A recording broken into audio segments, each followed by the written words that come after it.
One quiet night, a neighbor heard a strange noise coming from the house next door. Minutes later, a woman vanished without a trace, but what police discovered hidden nearby would shock the entire neighborhood.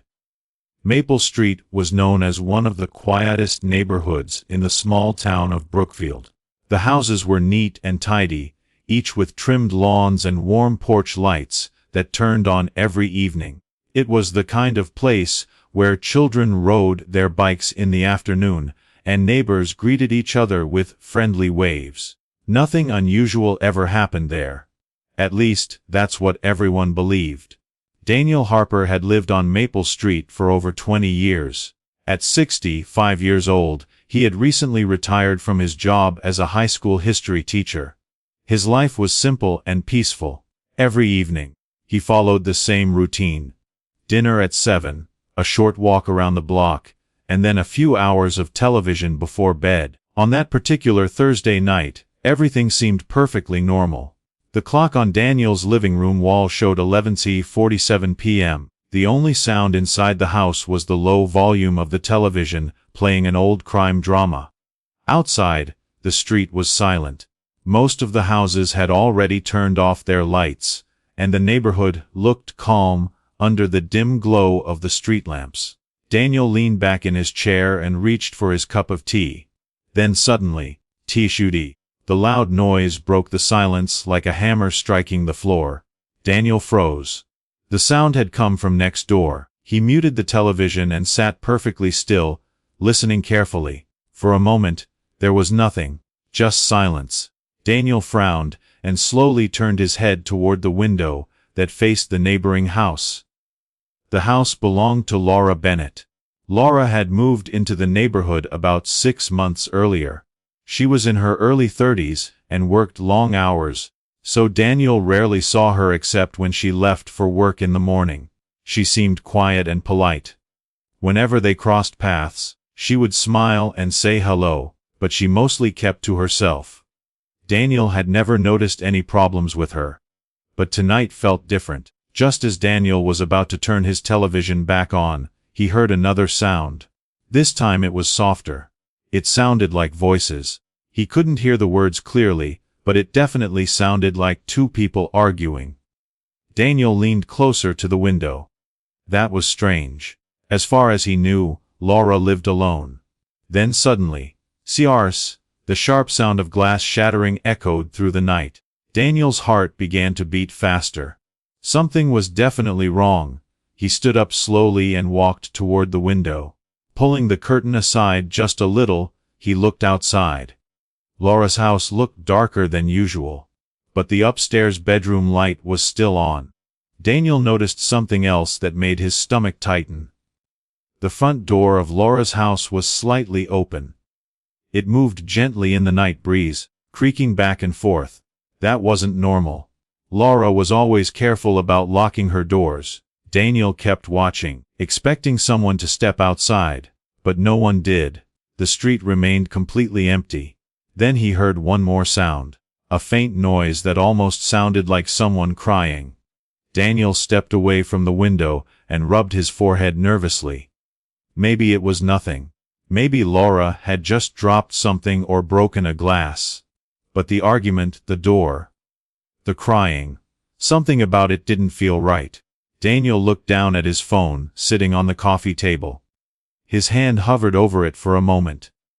He didn't want to overreact. Calling the police might embarrass his neighbor if it turned out to be nothing. But what if someone was in danger? Daniel glanced once more at the dark house next door. The front door was still slowly moving, back and forth, back and forth. Finally, he picked up his phone and dialed 911. His voice sounded calm when the operator answered, but deep down, Daniel felt a strange uneasiness.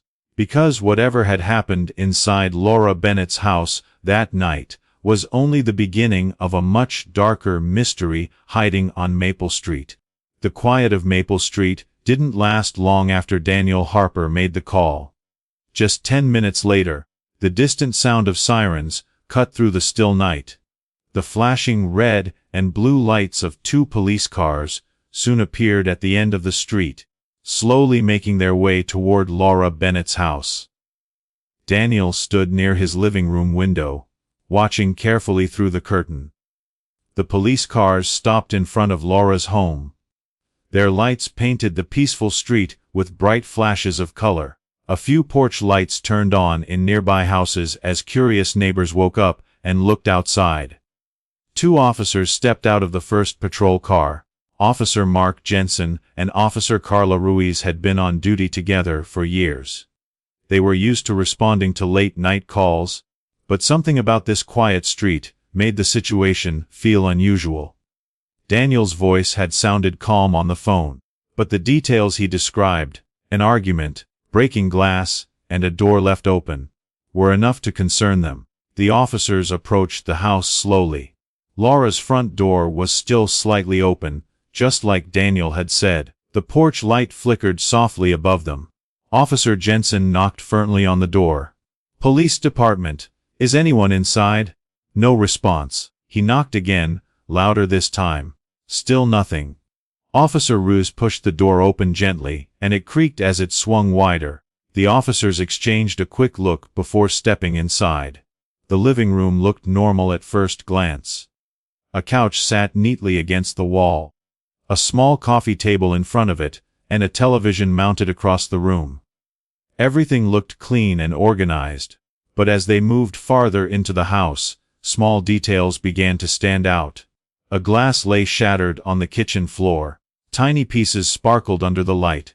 Nearby, a wooden chair had been knocked onto its side. Officer Ruiz bent down to examine the broken glass. "This didn't fall by accident," she said quietly. Officer Jensen looked toward the hallway that led deeper into the house. "Laura Bennett," he called out. His voice echoed slightly through the quiet rooms. No answer. The officers moved carefully, checking each room one by one. The bathroom was empty. The guest bedroom was untouched. Then they reached Laura's bedroom upstairs. The light Daniel had seen from his window was still on. The room looked mostly normal, but the bed was messy, like someone had gotten up in a hurry. A lamp on the bedside table had been knocked slightly sideways, but Laura Bennett was nowhere to be found. Officer Jensen spoke into his radio. "Dispatch, we're inside the residence. Possible disturbance. Occupant not located." The search continued. They checked the closets, under the bed, even the small laundry room downstairs. Nothing. Finally, they stepped into the kitchen again, looking around more carefully. That's when Officer Ruiz noticed something strange on the floor near the hallway. A dark stain. She crouched down and shined her flashlight on it. It was small, but there was no doubt about what it looked like. Blood. Officer Jensen's expression grew serious. If there had been a fight, and someone was bleeding, then this situation was far more dangerous than they had first thought. A few minutes later, more police vehicles arrived. Detectives and forensic teams stepped into the house, beginning a full investigation. Meanwhile, Daniel Harper watched everything from his window next door. He could see officers moving in and out of Laura's house, taking photos, talking into radios. Something was definitely wrong. Back inside the house, detectives started asking an important question. If Laura Bennett had been attacked, where was she now? Her purse sat on the kitchen table. Her phone rested on the couch in the living room. Even her car was still parked in the driveway. It looked like she had disappeared suddenly, without taking anything with her. Detective Sarah Collins arrived shortly after midnight and took control of the scene. She listened carefully as the officers explained what they had found: broken glass, signs of a struggle, and possible blood, but no victim. Detective Collins slowly walked through the quiet house, studying every detail. Something about the scene bothered her. It felt incomplete, like something important was missing. She stopped in the middle of the living room and looked around one more time. Somewhere inside this housey, the truth was hiding, and finding it would lead the investigation into a mystery no one on Maple Street had ever imagined. By early morning, Maple Street no longer felt like the peaceful neighborhood it once was. Police tape stretched across Laura Bennett's front yard. Patrol cars were parked along the curb, and detectives moved in and out of the house carrying evidence bags. Neighbors gathered in small groups on their porches, whispering and watching the investigation unfold. News of Laura's disappearance had spread quickly. Detective Sarah Collins stood near the kitchen table inside the house, carefully reviewing the evidence collected overnight. The broken glass, the overturned chair, and the small blood stain suggested that a struggle had taken place. But the biggest problem remained the same. Laura Bennett was missing, and there were no clear answers. Detective Collins knew the next step was to learn everything possible about Laura's life. By mid-morning, detectives began speaking with people who knew her. They visited her workplace at a local insurance office. Laura's co-workers described her as responsible and friendly. She arrived at work on time every day and rarely caused any problems. No enemies, one co-worker said. Laura mostly kept to herself. Her manager confirmed the same thing. Laura had worked there for almost 2 years and had never been involved in any conflict. At first, it seemed like there was nothing unusual about her life. But sometimes the smallest details could change everything. Later that afternoon, detectives returned to Maple Street and began speaking with more neighbors. One of them, an older woman named Mrs. Caldwell who lived across the street, mentioned something interesting. "I saw someone visit her house a few nights ago," she said. Detective Collins immediately became interested. "What did you see exactly?" she asked. Mrs. Caldwell thought carefully before answering. "It was late," she said. "Maybe around midnight. A tall man walked up to Laura's door. He was wearing a dark hoodie, and he kept looking around like he didn't want anyone to see him." "Did you see his face?" the detective asked. Mrs. Caldwell shook her head. "No. The hood covered most of it." But the most important part of her story came next. "Laura opened the door and let him inside," she said. "After that, I went to bed. I didn't see him leave." That detail immediately caught the detective's attention. If the man had entered the house but never left, he could be directly connected to Laura's disappearance. Detectives began searching the neighborhood for security cameras. Fortunately, several houses on Maple Street had doorbell cameras and outdoor surveillance systems.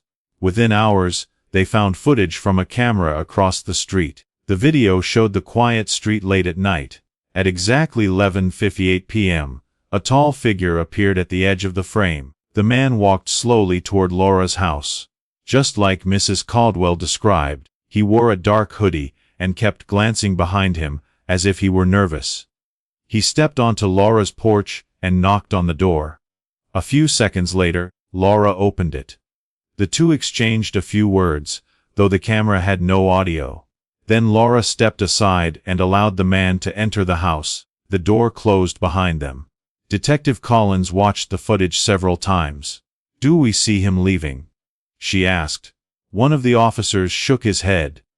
"We checked the entire recording from that night. No one comes out." Detective Collins frowned. "That doesn't make sense. There was only one front door, and the house had no back entrance. If the man had gone inside, he should have come back out eventually. But he didn't." Later that evening, forensic teams continued searching the house more carefully. They moved furniture, lifted carpets, and examined every corner of the property. That's when one of the technicians noticed something unusual in the living room. The large rug in the center of the floor looked slightly uneven. When they pulled it back, they discovered something shocking. Hidden beneath the rug was a small wooden trapdoor. Detectives gathered around it, confused. According to property records, Laura's house didn't have a basement. But when they opened the trapdoor, a narrow staircase appeared beneath it. The stairs disappeared into complete darkness. Detective Collins grabbed a flashlight and looked down. The air that rose from below felt cold and damp. "Looks like we just found something," she said quietly. One by one, the officers began walking down the hidden staircase. None of them knew what they were about to find. But deep below Laura Bennett's house, a secret had been waiting to be discovered.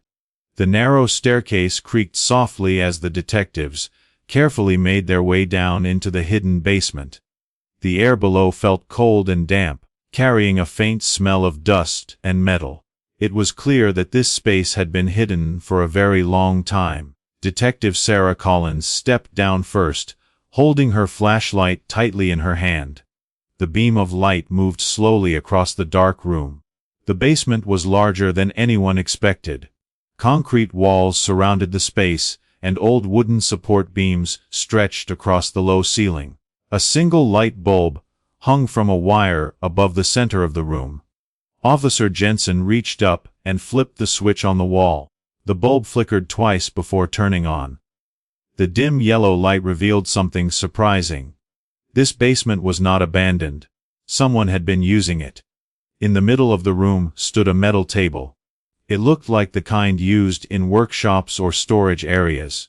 On top of the table were stacks of papers, a notebook, and several folders arranged neatly in rows.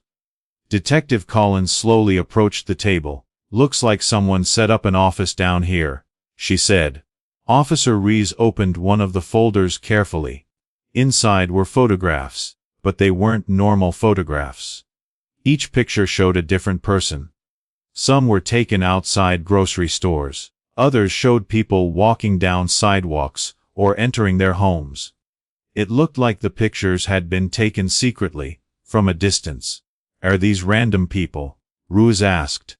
Detective Collins picked up another folder. Inside were printed pages filled with detailed notes, names, addresses, work schedules, daily routines.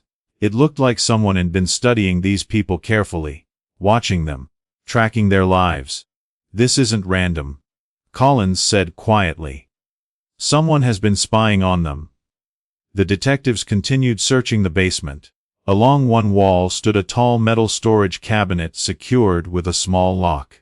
Officer Jensen forced it open with a tool from his belt. Inside were dozens more folders, each one labeled with a different name, but one folder caught Detective Collins' attention immediately. The name written on it was familiar. Laura Bennett. Collins slowly opened the file. Inside were photos of Laura taken over the past several months. Some pictures showed her leaving her house in the morning. Others showed her at the grocery store or walking to her car after work. There were even photos taken through the windows of her own house. Officer Ruiz looked disturbed. "Someone's been watching her for a long time," she said. Detective Collins turned to the next page. More notes. Detailed observations about Laura's daily routine. What time she left for work, when she came home, who she spoke to. It was clear that Laura had been the main focus of whoever created these files. But that raised an even more disturbing question. If Laura lived in this house, who had been using the basement to watch her? Suddenly, Officer Jensen called from the other side of the room. "Detective, you should see this." Collins walked over. On the wall hung a large calendar. Several dates were circled in red marker. Next to some of the dates were short notes written in messy handwriting. Words like observe, follow, and record. But the most recent date stood out the most. Yesterday's date, the same night Laura had disappeared. Next to it were two chilling words written in thick black marker. Final step. The room fell silent. Detective Collins stared at the calendar for a moment, thinking carefully. "This wasn't just spying," she said slowly. "This was a plan." Officer Ruiz crossed her arms nervously. "What kind of plan?" Collins looked back at the table filled with files. "Someone has been watching these people for months, maybe longer." She paused. But Laura was different.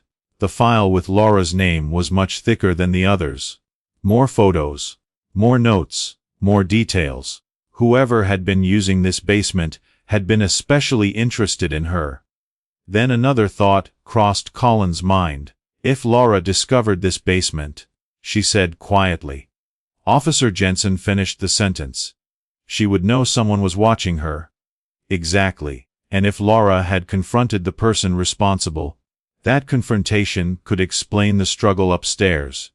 The broken glass. The blood on the floor. Detective Collins looked around the basement one more time. Someone had created this hidden room. Someone had been using it regularly. And that person might still be somewhere nearby. The only question now was simple and terrifying. Who had been hiding this secret beneath Laura Bennett's house all along? For 2 days, the investigation on Maple Street continued without clear answers.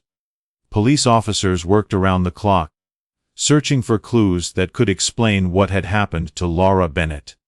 The hidden basement had raised many disturbing questions, but it still didn't explain who was responsible. Detective Sarah Collins knew the truth had to be somewhere nearby. Someone had built that basement, someone had filled it with files and photographs, and someone had been secretly watching Laura for months. The investigation team began reviewing every piece of evidence again. They examined the files found in the basement, hoping to find fingerprints or handwriting that could identify the person behind them. They also checked security cameras from houses around Maple Street. At the same time, they analyzed phone signals that had connected to cell towers near Laura's house. During the night she disappeared. That's when a small detail caught their attention. One phone number appeared several times in the records. The number had been active near Laura's house late at night on multiple occasions during the past few months. Detective Collins asked the technical team to identify the owner of the number.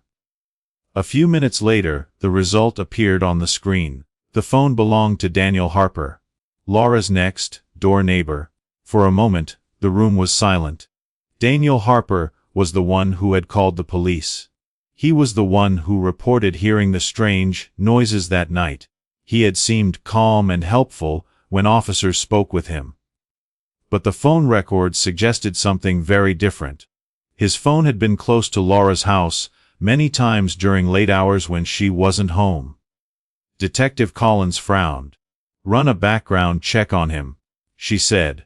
The officers quickly began searching through Daniel's records. On the surface, his life looked completely normal. He was 65 years old and had worked as a high school history teacher for over 30 years. After retiring, he spent most of his time at home. Neighbors described him as quiet and friendly. But sometimes the most ordinary people hide the darkest secrets. Detective Collins decided it was time to speak with Daniel again. That afternoon, 2 police cars quietly stopped in front of his house. Daniel opened the door when the detectives knocked. He looked surprised to see them. "Is there any news about Laura?" he asked. Detective Collins studied his face carefully. "Not yet," she replied calmly. "But we'd like to ask you a few more questions." Daniel stepped aside and allowed them to enter. His living room looked exactly the same as it had 2 nights earlier when officers first visited him. Everything was neat and organized, but something felt different. Detective Collins noticed a door near the hallway that led to the garage. "Mind if we take a look around?" she asked. Daniel hesitated for just a second. Then he forced a polite smile. "Of course," he said. The detectives walked toward the garage. Inside, they found tools, storage boxes, and old furniture. Everything seemed ordinary, until Officer Ruiz noticed something strange on the back wall. The wall looked slightly uneven. She knocked on it gently. It sounded hollow. "Detective," she said quietly. Collins stepped closer. They searched the area carefully and soon discovered a hidden latch behind one of the shelves. When they pulled it, part of the wall slowly opened. Behind it was a small hidden room. Inside the room were several computer monitors. Each screen displayed live camera feeds from different parts of Maple Street. There were cameras pointed at driveways, sidewalks, front doors, and one camera showed a clear view of Laura Bennett's house. Next to the monitors were stacks of folders and printed photographs. They looked exactly like the files found in the secret basement. Detective Collins slowly turned toward Daniel. His calm expression had disappeared. "Mr. Harper," she said quietly. "I think you need to explain this." Daniel didn't say anything. But the truth was now impossible to hide. For years, he had secretly installed cameras around the neighborhood. He watched his neighbors every day, studying their routines, learning their habits. Laura Bennett had eventually discovered the hidden basement under her house. The basement Daniel had secretly been using to store his records. The night she confronted him, an argument started. Laura fought back and tried to escape. That was the thud Daniel heard, the broken glass, the cry for help. But Daniel had already made a terrible decision. He hid Laura inside the secret room in his garage, behind the false wall. She was found later that evening, alive, but injured and terrified. Daniel Harper was arrested immediately. The quiet retired teacher, who had lived peacefully on Maple Street for 20 years, had been hiding a dark obsession. To everyone else, he had been the friendly neighbor next door. But behind closed doors, he had been watching, waiting, and planning. And if he hadn't called the police himself that night to pretend innocency, the truth might have stayed hidden forever.